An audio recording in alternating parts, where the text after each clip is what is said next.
W.F. Howes presents an unabridged recording of The Fish Club by J.J. Ellis, narrated by Hanako Footman. Chapter 1. Haedomari Market, Shimonoseki, Japan. October. The hour was ungodly, dawn still hundreds of minutes away. The lights of the port and fish market punctured the blackness, as though they were stars fallen from the sky. Inside the market, the early bidding for the best fish was already underway beneath the artificial brightness, though only the keenest buyers were here this early. The Stygian feeling outside was echoed here by the fukozeri bag held by the fish auctioneer. The black material designed to make sure the bids of would-be buyers were secret, known only to auctioneer and bidder themselves.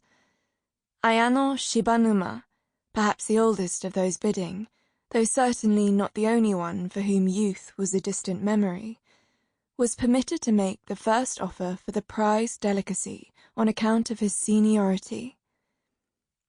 He placed his hand inside the bag and gave the secret bidding sign, unseen by the others. Shibanuma's tactic was always the same: bid high from the start. Not so high that he was overvaluing the catch, but high enough to try to blow the competition away.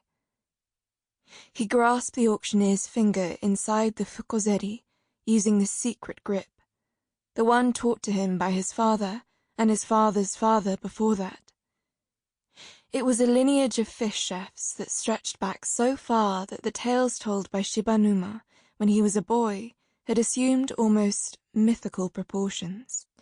It was as though the feudal warlord, Toyotomi Hideyoshi, who banned the consumption of pufferfish after his troops were poisoned on the eve of invading Korea, had been transmogrified into one of the then boy's direct ancestors. Now, his hands wizened with age, Shibanuma gripped lightly inside the fukozeri, almost like a stroke of the other man's finger, then withdrew his hand and waited as the others took their turns. Patience was needed. But for someone who had seen as many sunrises as Shibanuma, forbearance had become second nature. Many of his rivals at the auction were simple traders. Yes, they knew their stuff, but not as intimately as Shibanuma. That was why he always attended the auctions in person, selecting the exact crate of live beppin, or Sample complete. Ready to continue?